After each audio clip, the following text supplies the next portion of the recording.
चिचीपुरा नाम का एक गांव था।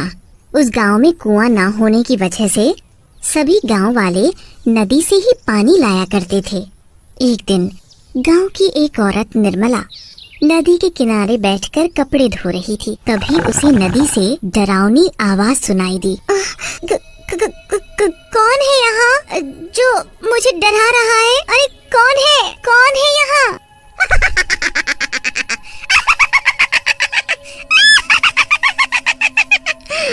मैं हूँ, मैं।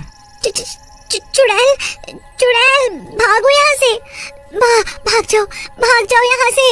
निर्मला अपने कपड़े छोड़कर गांव में भाग जाती है। अरे ओ गांव वालों, सुनो, उस नदी पर मत जाना, उस नदी में एक चुड़ैल है। अरे क्या बोल रही हो बहन? चुड़ैल नदी में?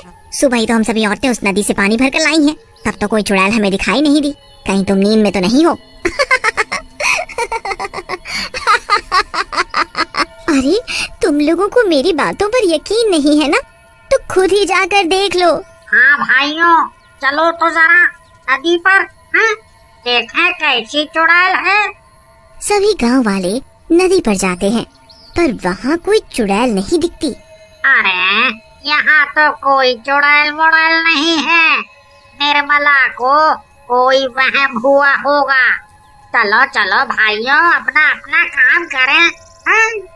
गांव वालों को नदी पर कोई चुड़ैल नहीं दिखती। फिर सभी लोग वहाँ से चले जाते हैं। अगले दिन सुबह सुबह सभी नदी पर आते हैं। कोई पानी भरने आता है, कोई कपड़े धो रहा होता है, तो कोई उसमें नहा रहा होता है। चुड़ैल नदी के अंदर थी, तो वो ये सब देख रही थी। ये सभी गांव वाले फिर नदी पर आ गए। ये ऐसे नहीं मानेंगे, इनका कुछ न कुछ तो करना पड़ेगा। तभी नदी पर गांव का एक आदमी सुखिया नहाने के लिए आता है।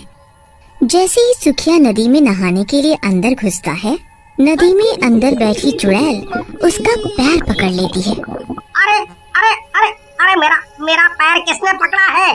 कौन है भाई नदी के अंदर? बचाओ बचाओ बचाओ! चुड़ैल सुखिया का पैर पकड़कर नदी के अंदर खींच लेती है और फिर सुखिया को नदी के बाहर फेंक देती है। सुखिया बेहोश हो जाता है। गांव के कुछ लोग सुखिया को वहाँ पड़ा देखते हैं। सुखिया, ये तुम्हें क्या हुआ? अरे ये तो बेहोश है, इसे इसके घर ले चलो। जब ये होश में आएगा तभी कुछ बताएगा ये बेहोश कैसे हुआ है। सभी गांव वाले उसे उठाकर उसके घर ले जाते हैं। जब सुखिया होश में आता है तो उसके साथ क्या हुआ सब बताता है। भाइयों, मैं सच बोल रहा हूँ, नदी में कोई तो था जिसने मुझे नदी में खींच लिया था। अरे ये क्या हो रहा है? पहले निर्मला और अब ये सुखिया, तुम दोनों का दिमाग तो नहीं खराब हो गया? तुम लोग मेरी बात पर यकीन क्यों नहीं करते? मैं सच बोल रहा हूँ।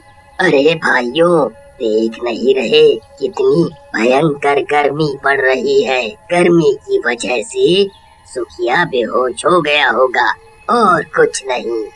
हाँ, तुम सही बोल रहे हो। ये सुखिया तो कुछ भी बोले जा रहा है।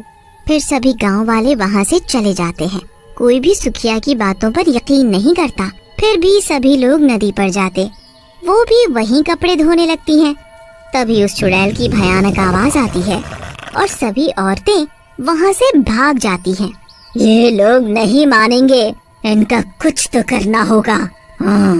नदी पर जो कचरा पड़ा होता है, वो कचरा उठाकर आधी रात को चुड़ैल गांव वालों के घर पर फेंक आती है। अरे सत्यानाश हो उसका, जिसने मेरे घर पर ये कूड़ा फेंका।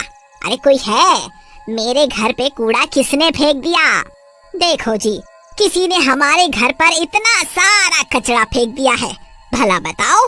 ये सब देखकर पारो और मुरली गांव वालों से लड़ने लगते हैं।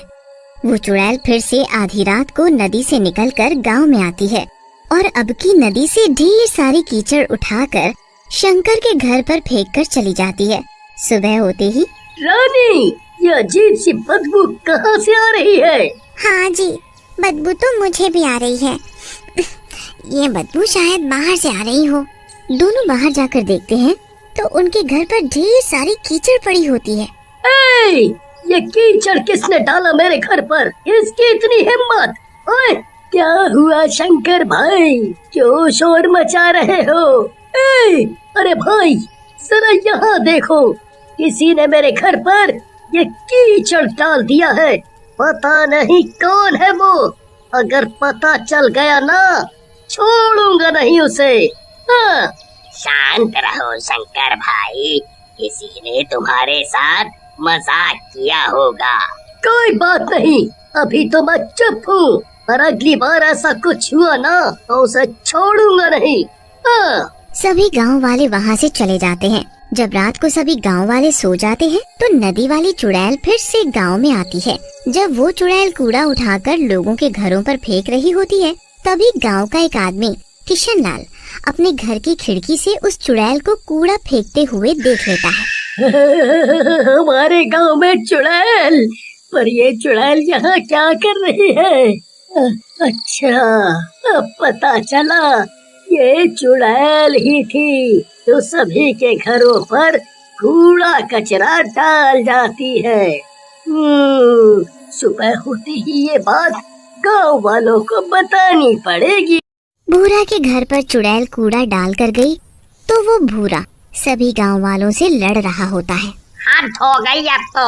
ये रोज रोज कौन कूड़ा कचरा डाल जाता है? कभी किसी के घर तो कभी किसी के। आज उसने मेरे घर पर कूड़ा डाला। इसकी इतनी हिम्मत, एक बार हाथ लग जाए छोड़ूंगा नहीं उसे। हाँ। किशन लाल ने रात में चुड़ैल को देखा था, तभी वो वहाँ आ जाता है।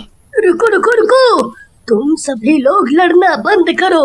तुम सभी के घरों पर कूड़ा अपने गांव में किसी ने भी नहीं डाला। ये क्या बोल रहे हो तुम?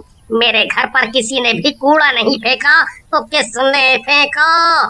जल्दी बताओ, जल्दी। हाँ, बताता हूँ। पहले तुम सब सरपंच जी के घर चलो, वहीं बताऊंगा सब। फिर सभी मिलकर सरपंच जी के घर जाते हैं। क्या बात है, तुम सभी लोग एक साथ यहाँ?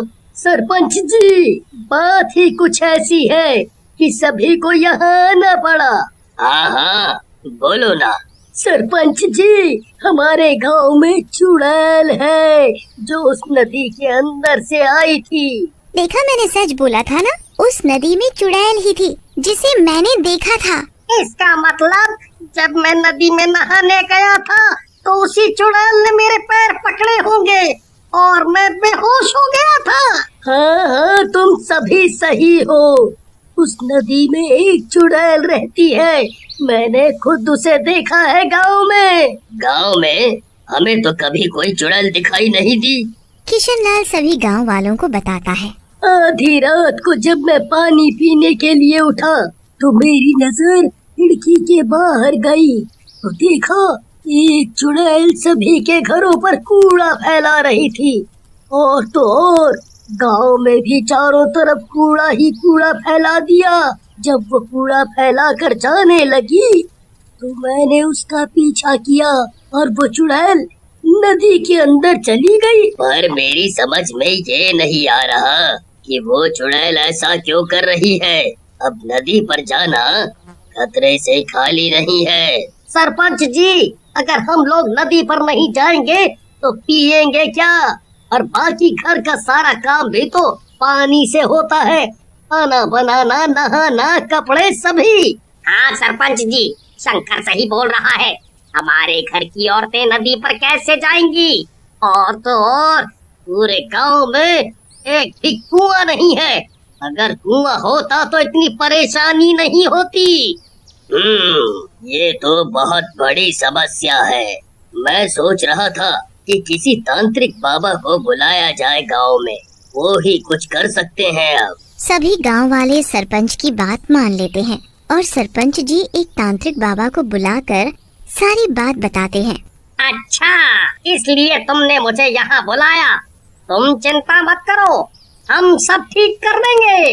अगर चाहते हो कि वो चुड़ैल नदी छोड़कर भाग जाए, उसके लिए हमें गांव के बीचों बीच बैठकर हवन करना पड़ेगा। हवन की सारी तैयारियां हो जाती हैं। तांत्रिक बाबा हवन करने के लिए बैठ जाते हैं और सारे गांव वाले आसपास खड़े होकर देखते हैं। तांत्रिक बाबा मंत्र पढ़ते हैं और अपनी पोटली से भभूत निकालकर पूरे गांव में छिड़क देते हैं। सरपंच जी, वो चुड़ैल अब इस गांव में कभी नहीं आएगी। बाबा, गांव में चुड़ैल नहीं आएगी, पर नदी का क्या? हमारे गांव की सभी औरतें नदी से पानी लाती हैं। तभी चुड़ैल वहाँ आ जाती है। तुम लोग मेरा कुछ नहीं बिगाड़ सकते, मैं बहुत ताकतवर हूँ। इस तांत्रिक को तो मैं फूंक मारकर हवा में उड़ा सकती हूँ। तुम क्यों गांव वालों को परेशान कर रही हो? वो लोग नदी पर जाते हैं पानी भरने, तो तुम उन्हें डरा कर भगा देती हो या फिर उनके घरों पर कूड़ा कचरा डाल देती हो। क्या कूड़ा कचरा मैं करती हूँ? जरा चलो तुम सब नदी पर मेरे साथ। चुड़ैल सभी गांव वालों को अपने साथ नदी पर ले जाती है। देखो जरा इस नदी को, तुम सब देखो, तुम लोगों ने इस नदी की क्या हालत कर दी है।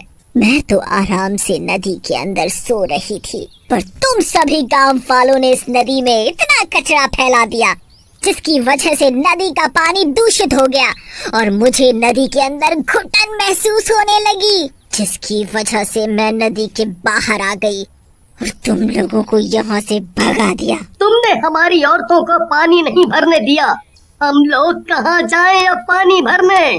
तुम लोग बहुत ही गंदे हो, अपना घर तो साफ रखते हो और सारी गंदगी नदी पर करते हो, तो कोई नहा रहा है उसमें, और तो और उसी में तुम लोग जानवरों को भी नहला रहे हो, फिर उसी पानी को तुम लोग पीने के लिए ले जाते हो। इतना गंदा पानी तुम सभी कैसे पी सकते हो?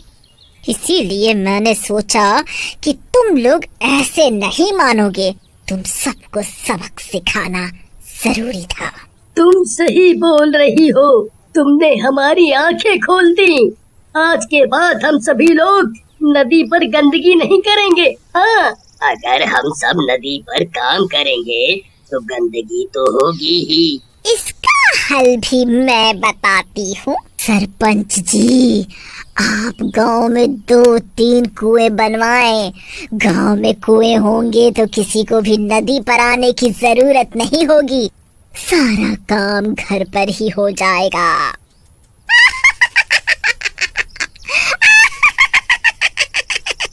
तुमने सही कहा, मैं कुएं जरूर बनवाऊंगा। तुम्हारा बहुत बहुत शुक्रिया।